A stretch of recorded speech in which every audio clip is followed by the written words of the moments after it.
Hello friends, स्वागत आहे माझ्या युट्यूब चॅनल आरडी फार्मा मध्ये। आणि मित्रांनो, तुम्हाला माहिती आहे की जिल्हा परिषद भरती जी फार्मसी ऑफिसरचा पेपर झालेला होता, खूप साऱ्या जिल्हा परिषदचा फार्मसी ऑफिसरचा मित्रांनो रिझल्ट ऑलरेडी आलेला आहे। आणि मित्रांनो, काही जिल्हा परिषदचा रिझल्ट आणखीन आलेला नाहीये। आणि मित्रांनो, तो जो आलेला रिझल्ट नाहीये तो मंडेला तुम्हाला संध्याकाळीपर्यंत रिझल्ट 100% तुमचं येणार आहे। तरी पण मित्रांनो, तुम्हाला डॉक्युमेंट व्हेरिफिकेशन साठी कोणते कोणते डॉक्युमेंट रिक्वायर्ड असणार आहेत ते खूप गरजेचं आहे।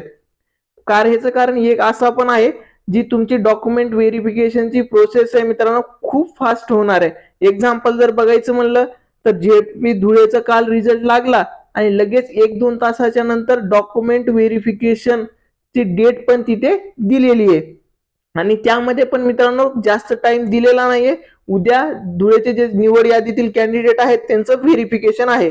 तर मित्रांनो, तुम्हाला पण कोणते कोणते डॉक्युमेंट रिक्वायर्ड असणार आहेत ते खूप गरजेचं आहे ते बघणं की कोणते कोणते डॉक्युमेंट तुम्हाला इथे लागणार आहेत। तर या व्हिडिओमध्ये तेच आपण व्यवस्थित डिस्कस करणार आहेत। कागदपत्र पडताळणी वेळेस विहित कागदपत्रे प्रमाणपत्रे सादर करणे। तर मित्रांनो, तुमची जे जॉईनिंग असणार आहे ती लोकसभा जे निवडणूक आहे त्याच्या आचारसंहिता लागण्याच्या आधी तुम्हाला जॉईनिंग भेटणार आहे, म्हणून जी प्रोसेस असणार आहे ती खूप फास्ट होणार आहे। तर मित्रांनो, आपण डिस्कस करू। हे तुम्हाला दिसत असेल काल जी नोटिफिकेशन आलं होतं जिल्हा परिषद धुळेचं, तर याच्यामध्ये बघा, विषय सरळ सेवा भरती 2023 अंतर्गत औषध निर्माण अधिकारी या पदासाठी मूळ कागदपत्र पडताळणी कामी उपस्थित राहणे बाबत।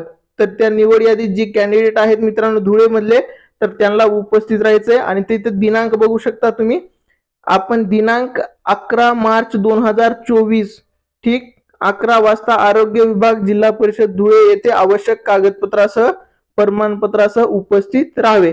म्हणजे मित्रांनो इथे खूप कमी टाइम दिलेला आहे। आणि तुम्हाला डॉक्युमेंट कोणते लागणार आहेत मित्रांनो, जे ऑफिशियल नोटिफिकेशन मध्ये मुद्दा क्रमांक 19 आहे त्यात जे मेन्शन केलेले डॉक्युमेंट आहेत ते डॉक्युमेंट तुम्हाला लागणार आहेत। तर ते डॉक्युमेंट कोणते कोणते आहेत ते आपण डिटेल मध्ये या व्हिडिओ मध्ये बघणार आहेत मित्रांनो। इथे बघू शकता, कागदपत्र पडताळणी वेळेस विहित कागदपत्रे प्रमाणपत्रे सादर करणे, सदर परीक्षेच्या निकालानंतर तात्पुरत्या निवड यादीमध्ये निवड झालेल्या उमेदवारांना कागदपत्र पडताळणीसाठी आवश्यकतेनुसार खालील कागदपत्रे प्रमाणपत्रे लागू असलेले सादर करणे अनिवार्य आहे। तर मित्रांनो, हे जे डॉक्युमेंटची लिस्ट आहे यामध्ये ऑदर पदाचे पण डॉक्युमेंट आहेत, पण मित्रांनो आपल्या फार्मसी ऑफिसर पदासाठी जे रिक्वायर्ड डॉक्युमेंट असणार आहेत तेच तुम्हाला सोबत घेऊन जायचे आहेत। आणि यामध्ये पण 2-3 कॅटेगरी आहेत मित्रांनो। जर तुम्ही रिझर्वेशन मध्ये एखाद्या कास्ट मध्ये फॉर्म भरले असेल तर तुम्हाला वेगळे डॉक्युमेंट लागणार आहेत। तुम्ही ओपन मध्ये फॉर्म भरला असेल तर तिथे तुम्हाला डॉक्युमेंट वेगळे असणार आहेत। तुम्ही माजी सैनिक म्हणून फॉर्म भरला असेल, खेळाडू म्हणून भरला असेल तर तिथे डॉक्युमेंट वेगळे असणार आहेत। म्हणजे तुम्ही जसा फॉर्म भरलाय त्यानुसार तुम्हाला डॉक्युमेंट लागणार आहेत। तर मित्रांनो, इथे आपण लिस्ट मधले डॉक्युमेंट बघू। एक आहे अर्जदाराची माहिती बरोबर असलेले स्वयं घोषणापत्र, ते लागणार आहे तुम्हाला। सेकंड महत्वाचं आहे मित्रांनो, हे सर्वांसाठी असेल, शैक्षणिक अर्हता प्रमाणपत्र। म्हणजे मित्रांनो तुमचं डिग्री झालेला असेल, डिप्लोमा झाला असेल, तर डिग्री झाला असेल तर तुमचे 4ही वर्षाचे सेमिस्टर वाइज मार्कशीट इथे लागतील। नंतर तुम्हाला 10th 12th मार्क मेमो लागेल। त्याच्यानंतर डिप्लोमा झाला असेल फर्स्ट इयर सेकंड इयरचं मार्क मेमो, 10th 12th हे मार्क मेमो तुम्हाला शैक्षणिक अर्हतेमध्ये लागतील मित्रांनो। नंतर मित्रांनो आहे वयाचा पुरावा तुम्हाला लागेल, जन्माचा पुरावा तुम्हाला इथे लागणार आहे। नेक्स्ट आहे मित्रांनो आर्थिक दृष्ट्या दुर्बळ घटकातील असल्याबाबतचा पुरावा। मध्ये आर्थिक दृष्ट्या दुर्बळ घटकाचा तुम्ही ईडब्ल्यूएस मध्ये जरी फॉर्म भरला असेल तर तुम्हाला हे डॉक्युमेंट लागणार आहे। नंतर आहे राखीव प्रवर्गातून निवड झालेल्या उमेदवाराचे संबंधित प्रवर्गाचे जात प्रमाणपत्र। म्हणजे तुम्ही कॅटेगरी मध्ये फॉर्म भरलेला असेल, एनटी मध्ये एससी मध्ये फॉर्म भरला असेल तर त्याचं तुम्हाला मित्रांनो कास्ट सर्टिफिकेट इथे लागणार आहे। आणि त्यानंतर मित्रांनो कास्ट व्हॅलिडिटी पण तुम्हाला इथे लागणार आहे। त्याच्यानंतर मित्रांनो तुम्हाला नॉन क्रिमिनल प्रमाणपत्र लागेल चालू आर्थिक वर्षातील। तर त्याच्यासाठी मित्रांनो तुम्ही लवकरात लवकर तुमच्या नॉन क्रिमिनलची डेट काय आहे, व्हॅलिडिटी काय आहे ती चेक करा, कारण ह्याच्यामध्ये मित्रांनो डॉक्युमेंट व्हेरिफिकेशन मध्ये आतापर्यंत मी जे बघितलेलं आहे ते नॉन क्रिमिनल मुळे खूप सारे स्टुडंट काय होतात, रिजेक्ट करतात मित्रांनो. त्यासाठी तुम्हाला डॉक्युमेंट बघा, जर डेट नसेल तर मंडेला सकाळी तुम्ही ऑफिसमध्ये जाऊन काहीही करून हा डॉक्युमेंट लवकर रेडी करा मित्रांनो. त्याच्यानंतर मित्रांनो पात्र दिव्यांग व्यक्ती असल्याचा पुरावा ह्याच्यामधून फॉर्म भरला असेल तर. नेक्स्ट आहे माजी सैनिक असल्याचा पुरावा, खेळाडूसाठी आरक्षणाकरिता पात्र असल्याचा पुरावा. तर मित्रांनो हे जे 3 आहेत ते डिपेंड आहे की तुम्ही फॉर्म कशातून भरलाय. जर तुम्ही माजी सैनिक मधून फॉर्म भरला नसेल तर तुम्हाला हे डॉक्युमेंट लागणार आहे का, नाही लागणार. खेळाडू म्हणून तुम्ही भरला नसेल तर तुम्हाला हे डॉक्युमेंट लागेल का, नाही लागणार. तुम्ही जसा फॉर्म भरलाय त्यानुसार तुम्ही बघा की तुम्हाला कोणते डॉक्युमेंट इथे रिक्वायर्ड असणार आहेत. नंतर अनाथ आरक्षणासाठी पात्र असल्याचा पुरावा, नंतर महाराष्ट्राच्या राज्याचा आदिवासी प्रमाणपत्र डोमासाईल इथे तुम्हाला लागेल. नंतर आहे कर्नाटक, महाराष्ट्र कर्नाटक सीमा भागातील महाराष्ट्र शासनाने दावा सांगितलेल्या 856 गावातील मराठी भाषिक उमेदवारांना सक्षम प्रतीक विहित नमुन्यातील दाखला, ह्याच्यातून तुम्ही जर इन्क्लूड होत असाल तर हे डॉक्युमेंट तुम्हाला लागेल.